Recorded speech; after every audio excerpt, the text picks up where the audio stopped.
సామాజిక సారథి ఇవి ఎందుకంటే నెమ్మదిగా ఆంధ్ర పేపర్లు బంద్ చేద్దాం, తెలంగాణ పేపర్లను ప్రమోట్ చేసుకుందాం. ఆంధ్ర పేపర్లు వద్దు, తెలంగాణ పేపర్లను చదువుకునే ప్రయత్నం చేద్దాం. ఇది కూడా తెలంగాణ పేపర్ సామాజిక సారథి. టచ్ చేయలేరు, అసలు నేను టచ్ చేయాల్సిన అవసరమే లేదు. నీకు నువ్వే పడిపోబోతున్నావు, నీకు నువ్వే నీ ప్రభుత్వం ఆగం కాబోతుంది. చూడు, నువ్వు టచ్ చేయలేరు. కాంగ్రెస్ ప్రభుత్వాన్ని పడగొట్టే దమ్ము ఎవరికీ లేదు, దమ్ములు దగ్గులు ఎవరికి లేవు. మీకు మీరే ప్రజల చేత తిరస్కరించబడి ప్రజల చేత చీ కొట్టించుకొని పడిపోతారు. 10 ఏళ్లలో ఏమి చేయలేదో గా ఐటీ వాళ్ళ దగ్గరికి పోయి అడుగు, రైతుల దగ్గరికి పోయి అడుగు, అదే విధంగా నీళ్లు వస్తున్నాయా లేదా ఇండ్లకు గృహనీళ్ళ దగ్గరికి పోయి అడుగు. ఒకనాడు హైదరాబాద్లో నీళ్లు కావాలంటే రాత్రి 1 గంటకు లేచి ఎదురు చూడాలి, ఎదురు చూసి అన్ని డబ్బాలు నింపుకోవాలి, ఆ డబ్బాలు నింపుకొని పక్కన పెట్టుకోవాలి. ఎండాకాలం వస్తే ఇంకా దారుణంగా ఉండేది. ఆఖరికి అప్పుడు మేము యువకులుగా ఉన్నాం, జరా ఇంకా పెళ్ళిళ్ళు చేసుకోకుండా ఉండేది బ్యాచిలర్స్గా. ఇక మేము వచ్చే వరకు ఈ గృహణీయులు ఉంటారు కదా పెళ్ళైన వాళ్ళు, వాళ్ళంతా ఖాళీ చేసేది.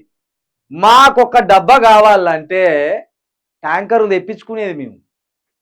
గట్లుండే, ఏం చేయలేదట. నీళ్ళ సమస్య తీరింది, రైతుల సమస్య తీరింది, ఐటీ జాబులు ఇంకా అద్భుతంగా ఉన్నాయి, ప్రతి ఊర్లలో రోడ్లు ఉన్నాయి, మౌలిక సదుపాయాలు ఉన్నాయి.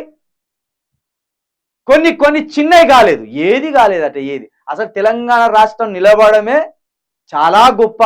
ఒక రాష్ట్రం ఏర్పడినాక దాన్ని ఫెయిల్ అయిందని చూపించడానికి 1,00,000 కారణాలు ఎత్తుతారు. అలాంటిది 9 సంవత్సరాలయ్యా, 9 సంవత్సరాలల్లా గుజరాత్తో పోటీ పడ్డాం. ఈరోజు గుజరాత్ మోడల్కు బదులు గుజరాత్ మోడల్ అది అనేది కదా, దానికి బదులు తెలంగాణ మోడల్ చేసిండు. కిసాన్ రైతు అని ఎందుకు పెట్టిండు చెప్పు జరా, కిసాన్ పథకం ఎందుకు పెట్టిండు చెప్పు జరా.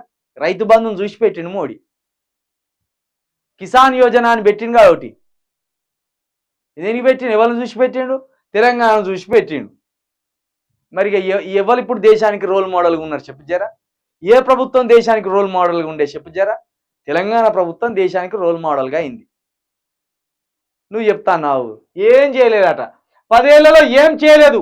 అప్పుడే శాపనార్థాలు. ప్రజలను ముంచిన కేసీఆర్ మంత్రి కూడా కాలేడు. అరే, ఆయన ప్రభుత్వం పోయినాక ఆయన మీద పడి ఎడతావేంది నువ్వు అంటే, ఆయనను చూస్తే ఇంకా నిద్రలో కూడా నీకు కళలో కూడా అసలు మర్చిపోలేకపోతాను. 2 లక్షల పోస్టులు భర్తీ చేసే బాధ్యత మాదే. త్వరలో 500 గ్యాస్ సిలిండర్ పథకం, 200 యూనిట్ల ఉచిత విద్యుత్ పథకం అమలు. తెలంగాణ పునర్నిర్మాణంలో సీఎం రేవంత్ రెడ్డి ఆదిలాబాద్ జిల్లాలో ముఖ్యమంత్రి తొలి పర్యటన. కాంగ్రెస్ ప్రభుత్వాన్ని పడగొట్టే దమ్ము ఎవరికీ లేదు, 3 నెలల్లో కేసీఆర్ సీఎం అవుతారని అంటున్నారు. తదాస్తు, ఇట్లా అనుకోవాలి మనం. దేవుళ్ళు ఉండి అందరు కలిసి తదాస్తు అనాలి. ఏమనాలి, 3 నెలల్లో కేసీఆర్ సీఎం అవుతారంటే పైనుండి దేవతలు చూస్తాను అంటారు కదా, దేవుళ్ళు చూస్తాను, తదాస్తు అంటే అయిపోతుంది. ఈయన పడిపోతాడు, ఆయన వస్తాడు. నీకంటే ఆయన పాలనే ముద్దుగా ఉన్నది. కొంత చిన్నవి ఉన్నాయి ఆయన పాలన కూడా, కొంత చిన్నవి ఉన్నాయి. అవి జర సర్దుకో సార్ అని చెప్పి ఆయననే కూర్చోబెట్టాలి. గిట్లా చేయాలి, గత్తర గిట్లా పిచ్చి మాటలు మాట్లాడాలి. ప్రతిపక్షాలను ఎప్పుడు విమర్శించాలో అప్పుడే విమర్శించేది ఆయనే.